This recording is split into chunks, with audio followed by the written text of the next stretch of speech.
أعوذ بالله من الشيطان الرجيم بسم الله الرحمن الرحيم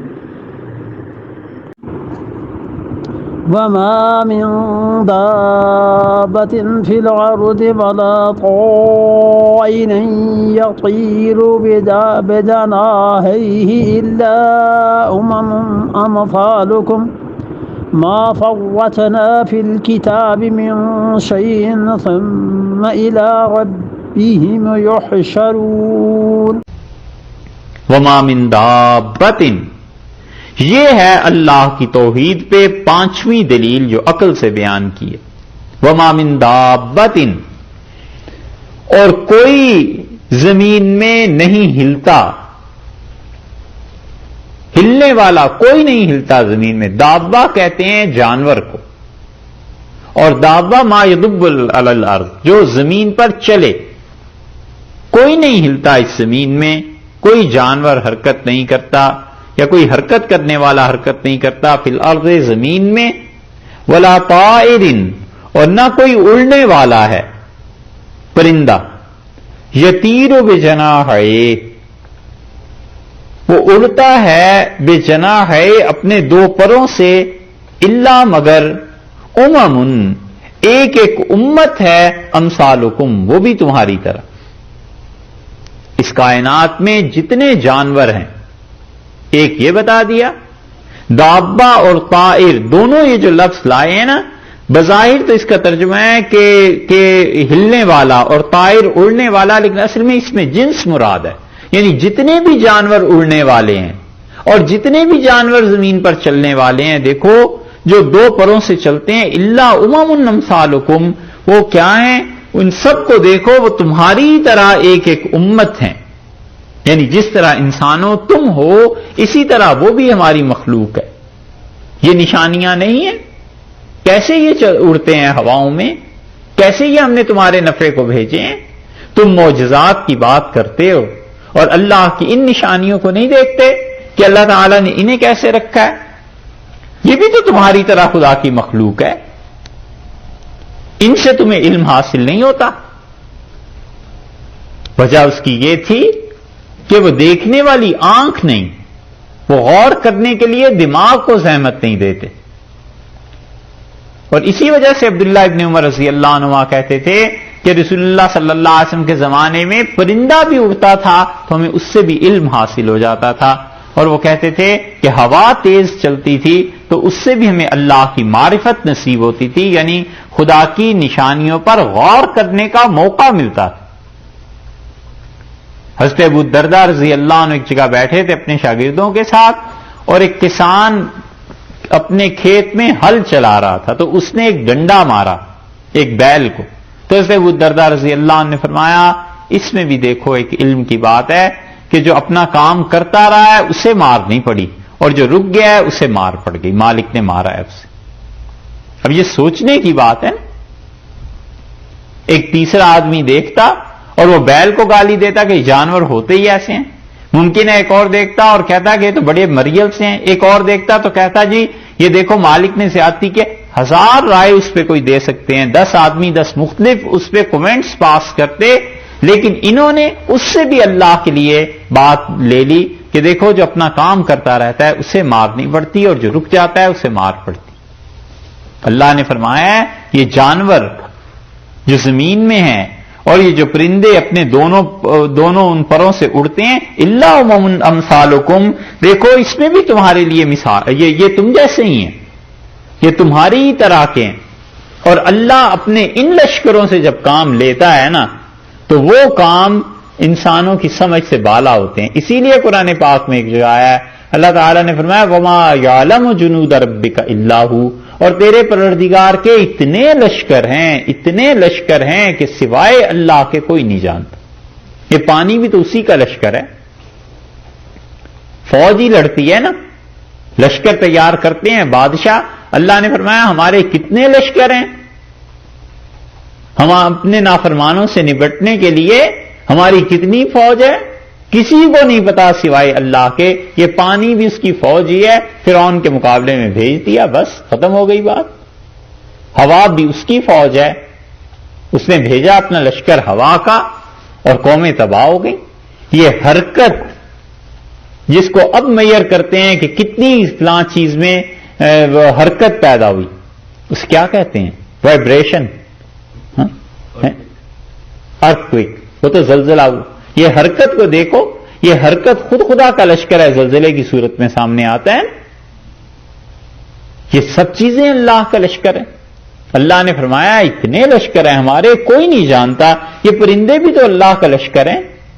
ابراہیم آیا تھا بیت اللہ کو گرانے کے لیے, اللہ نے پرندوں کو بھیجا اور اس کی فوج کا ناس ہو گیا. اللہ نے فرمایا ہے یہ تمہارے لیے, یہ بھی امتیں ہیں, ایک ایک امت ہے تمہاری طرح. ما فرطنا فی الکتاب, نہیں چھوڑا ہے ہم نے لوح محفوظ میں. کتاب سے مراد لوح محفوظ ہے. من شیء, کوئی چیز. یہ جو الکتاب ہے نا, اس پہ بحث کی. اچھا پہلے ترجمہ دیکھ لیجئے. ما فرطنا فی الکتاب, نہیں چھوڑی ہم نے کوئی بھی چیز لوح محفوظ میں. من شیء, کوئی بھی چیز, ہم نے سب کی سب چیزیں لوح محفوظ میں لکھ لی ہیں. ثم الی ربہم یحشرون, اور پھر اپنے رب کی طرف اکٹھے ہو جائیں گے یہ سب. یہ جو یہاں پر فرمایا ہے کہ ہم نے کتاب میں کوئی چیز نہیں چھوڑی, اس کتاب سے کیا مراد ہے؟ معتزلہ کہتے ہیں کہ کتاب سے مراد تحریر ہے, کہ تحریر میں ہم نے کوئی چیز نہیں چھوڑی. اہل سنت والجماعت کہتے ہیں کہ تحریر تو مراد ہے, لیکن یہ تحریر ہوئی کہاں؟ لوح محفوظ میں, اور لوح محفوظ میں اللہ نے کوئی نہیں چیز چھوڑی. ایک کتاب ہے لوح محفوظ, ایسی لوح قرآن میں آیا نا, فی لوح محفوظ. لوح کہتے ہیں نا تختی کو, محفوظ جس کی حفاظت کی گئی. ایسی بڑی چیز ہے کہ اس کی اللہ نے حفاظت کی ہے, اور اس میں اللہ نے کہا ہے کوئی چیز ہم نے نہیں چھوڑی ہے. حضور اقدس صلی اللہ علیہ وسلم ایک دن گھر سے باہر تشریف لائے اور آپ نے فرمایا آپ کے دونوں ہاتھوں میں 2 کتابیں تھیں, اور صحیح حدیث میں آتا ہے آپ نے فرمایا یہ ہے وہ کتاب دائیں ہاتھ میں, اور قیامت تک میری امت میں جو لوگ جنت میں جانے والے ہیں اللہ نے ان کا اور ان کے باپ کا نام لکھوایا ہے اس کتاب میں, اور جو جہنم میں جانے والے ہیں ان کا اور ان کے باپ کا نام اس کتاب میں.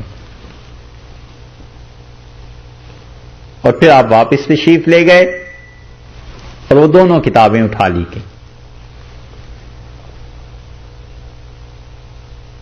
بہت سے محدثین اس حدیث کو لائے ہیں, اور غالباً امام ترمذی رحمۃ اللہ علیہ بھی لائے. دیکھیے گا وہاں حوالہ شاید مل جائے, لیکن بہرحال یہ حدیث ہے صحیح.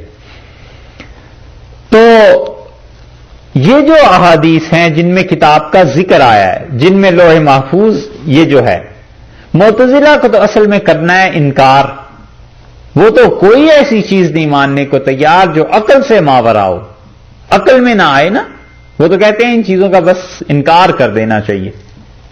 یہی وہ چیز ہے جو آخری زمانے میں ہمارے قریب کے دور میں سر سید احمد خان صاحب کے ہاں بھی آ گئی تھی. رشید رضا مصری جو ہیں ان کے ہاں بھی آئی ہے. ایک مرتبہ بڑی تفصیل سے آپ سے عرض کر دیا تھا کہ اقلیات کا وہ دور پورے عالم اسلام پہ آ گیا تھا. جب یورپ بیدار ہوا ہے تو پورے عالم اسلام میں کھلبلی مچ گئی, اور وہ اعتراض کرتے تھے کہ تمہارے ہاں قرآن میں یہ آیا ہے, حدیث میں یہ آیا ہے, یہ کیا چیز ہے, یہ عقل میں نہیں آتی, یہ سمجھ میں نہیں آتی. تو ایک گروہ ایسا پیدا ہو گیا جن کی نیتیں چاہے کتنی بھی اچھی ہوں, انہوں نے کہا بجائے اس کے کہ ہم ان کے جوابات میں لگ جائیں, ہم ان چیزوں کا انکار ہی کر دیں کہ یہ چیزیں تھیں نہیں. سر سید نے کہا رسول اللہ صلی اللہ علیہ وسلم کی معراج خواب تھا, نہ وہ گئے آسمانوں پہ اور نہ جنت اور جہنم کو دیکھا, بس وہ سارا خواب تھا, ختم ہوئی بات. کیونکہ انگریز کہتے تھے وہ گئے تو کیسے گئے, ایک آدمی کیسے اڑ سکتا ہے, یہ کیا ہو سکتا ہے. اور یہ پرانا اعتراض تھا. جب اکبر الہاد کی طرف چلا تھا نا, تو عبد القادر بدایونی نے لکھا ہے, وہ اکبر کے درباری تھے, اکبر کے دربار میں رہتے تھے, اور عبد القادر بدایونی نے جو کتابیں لکھی ہیں ہندو مورخین اس کو بہت بہت وہ لاتے ہیں سامنے. عبد القادر بدایونی نے لکھا ہے کہ اکبر کے دربار میں ایک آدمی اپنے ہاتھ پھیلاتا تھا اور کہتا تھا کہ دیکھو اب میں اڑنے کی کوشش کروں تو کدھر جاؤں, کیسے اڑ سکتا ہوں. اور یہ مولوی لوگ مانتے ہیں کہ حضور اقدس صلی اللہ علیہ وسلم چلے گئے تھے. ایسے یہ معجزات کا مذاق اڑاتے تھے. تو جب یورپ بیدار ہوا ہے, پورے عالم اسلام میں ایک طرح کی سبکی محسوس کرنے لگے لوگ کہ اگر معجزات کو مانے, چاند کا 2 ٹکڑے ہو جانا مانے, فلاں چیز مانے, فلاں چیز مانے, تو یہ تو بہت ہی عجیب بات ہو جائے گی, لہذا اس کا انکار کرو. اور جمال الدین افغانی مرحوم کے شاگردوں میں یہ بات آئی. تفصیل سے ایک مرتبہ عرض کیا تھا, اس لیے 2-4 جملے کہتے ہیں بس ختم کرتے ہیں اس بات کو. رشید رضا مصری بھی ان میں, ان کی تفسیر المنار آپ دیکھیں نا, وہ انکار کرتے چلے جاتے ہیں کیسے معجزات کا, ایسی ایسی تعویلیں کرتے ہیں کہ وہ تعویل اب کیا کرے آدمی. سر سید علی گڑھ میں تھے اور علی گڑھ میں بھی یہی ہوا. علی گڑھ والے تو بہت ہی حد سے نکل گئے, سر سید نے تو وہ کام کیے, وہ کچھ لکھا کہ آدمی پڑھ کے اب حیرت ہوتی ہے کہ یا اللہ, اتنا آخر انگریزوں کی پرستش کی ضرورت ہی کیا تھی. یہی چیز معتزلہ میں قدیم زمانے میں پائی جاتی تھی اور وہ ان چیزوں کا کرتے تھے انکار. جب اس آیت پر پہنچے تو پھنسے. اب پھنس ایسے گئے کہ اس آیت میں وہ کیا کریں کہ اللہ نے فرمایا ما فرطنا فی الکتاب من شیء, اور کوئی چیز ہم نے نہیں چھوڑی ہے لکھنے میں جو لوح محفوظ میں لکھتی. انہوں نے کہا اس کا مطلب یہ ہے کہ صرف تحریر میں لوح محفوظ نہیں, بس وہ تحریر ہوئی ہے, وہ تحریر بس جہاں بھی ہوئی ہوگی, کہیں بھی ہوئی ہوگی, اللہ نے لکھی ہوگی. ہم نہیں مانتے اس چیز کو کہ وہ باقاعدہ کسی جگہ پر لکھی گئی ہے. اور اس کے نتیجے میں انہوں نے ان احادیث کا بھی انکار کیا جن احادیث میں آیا ہے کتاب کا آنا رسول اللہ صلی اللہ علیہ وسلم پہ یا ایسی چیزیں. اہل سنت کہتے ہیں کہ اس کا مطلب یہ ہے کہ اللہ تعالی نے فرمایا ہے کہ ما فرطنا فی الکتاب من شیء, ہم نے کتاب میں کوئی چیز نہیں چھوڑی. تو کتاب سے مرادی لوح محفوظ ہے کہ لوح محفوظ میں ہم نے ہر چیز لکھ دی. اور پھر آہستہ آہستہ یہ غبار چھٹا ہے. کچھ اثر اس کا شبلی کے ہاں بھی ہے, اسی لیے معجزات کی بہت سی روایات شبلی اس کا انکار کرتے ہیں. کبھی اگر موقع ملا تو 2 چیزیں آپ کی خدمت میں انشاءاللہ پیش کریں گے. ایک, شبلی نے سیرت میں جو چیزیں لکھی ہیں نا بعض, وہ ٹھیک نہیں ہیں, ان پہ تنقید ہونی چاہیے تھی اور تنقید کرنی چاہیے. ایک وہ, اور ایک یہ جو انسائکلوپیڈیا نا بریٹانیکا, انہوں نے رسول اللہ صلی اللہ علیہ وسلم کی سیرت کے خلاف جو باتیں لکھی ہیں, اگر جان بوجھ کے لکھی ہیں تو بہت ہی غلط کیا ہے, اور اگر نادانی میں لکھی ہیں تو اس سے بھی زیادہ غلط کیا ہے کہ کسی مسلمان سے پوچھ لیتے کہ بھئی یہ آپ کا ٹاپک ہے, آپ کے متعلق لکھ رہے ہیں, ہمیں بتائیں آپ کے یہاں اصل تعلیم کیا ہے. بریٹانیکا دنیا میں اس وقت وہ انسائکلوپیڈیاز جن کا حوالہ دیتے ہیں لوگ اور جن کو بڑی اتھینٹسٹی حاصل ہے, جس پہ پوری علمی دنیا کا دار و مدار اب ایک طرح سے قائم ہے, انہوں نے بھی سیرت کے متعلق جو باتیں لکھی ہیں نا بہت خطرناک. ممکن ہے موقع ملا سورہ توبہ میں یا انفال میں انشاءاللہ ان دونوں چیزوں کا ذکر کریں گے. سر سید شبلی کا بھی مزاج کچھ ایسا تھا, اس لیے انہوں نے الکلام جو لکھی ہے بہت سی چیزوں میں انہوں نے اس پہلو کو اختیار کیا ہے, لیکن ان کے متعلق ہم کچھ کہتے نہیں زیادہ. سید سلیمان ندوی رحمت اللہ علیہ کے استاد تھے نا, سید سلیمان ندوی جیسا محتاط مورخ اور سید سلیمان ندوی جیسا پڑھا لکھا آدمی, انہوں نے اپنے استاد شبلی کا جب نام لکھنا شروع کیا ہے نا, انہوں نے لکھا ہے علامہ, اپنے زمانے کا سب سے بڑا مورخ مفسر, اور لکھتے مورخ, اور پھر ان کے اور مناقب بیان کیے, 25 القاب لکھیں, پھر اس کے بعد کہیں ان کا نام لکھا. سید صاحب بڑے قائل تھے ان کے رحمہ اللہ. بہرحال تو یہ ایک مزاج تھا, یہی مزاج معتزلہ کا تھا کہ کیوں مانے معجزات کو. اور اب جو دنیا آئی ہے ہمارے سامنے وہ ایسی دنیا ہے کہ حقیقت میں آدمی پڑھا لکھا ہوا ہو کوئی گھبرانے کی ضرورت نہیں ہے. تمام وہ روایات معجزات کی، حتیٰ کہ ہمارے اکابر کے کرامات کی جو روایات ہیں، اگر صحیح سند سے ثابت ہیں، بس یہ شرط ہونی چاہیے کہ سند سے ثابت ہو، جھوٹ وغیرہ نہ ہو. اگر وہ صحیح سند سے ثابت ہیں تو اب وہ دور ہے کہ ان سے آنکھوں میں آنکھیں ڈال کے آدمی بات کر سکتا ہے کہ بھئی کس بات پہ، یہ کون سی ایسی بات ہے؟ تم لوگوں نے اپنا لٹریچر نہیں پڑھا؟ ایک مرتبہ کیلیفورنیا سے آ رہے تھے تو ایک انگریز راستے میں، وہ شکل صورت دیکھ کے اس سے کچھ اندازہ ہوا ہوگا تو اس نے کہا کہ کہاں سے آئے ہو، 7 سیٹ میں برابر، اور سوالات انہوں نے اسلام پہ کیے. اور مجھ سے کہنے لگے کہ مجھے یہ بات نہیں سمجھ آئی کہ آپ لوگوں کے ہاں یہ کیا تصور ہے کہ چاند 2 ٹکڑے ہو گیا تھا.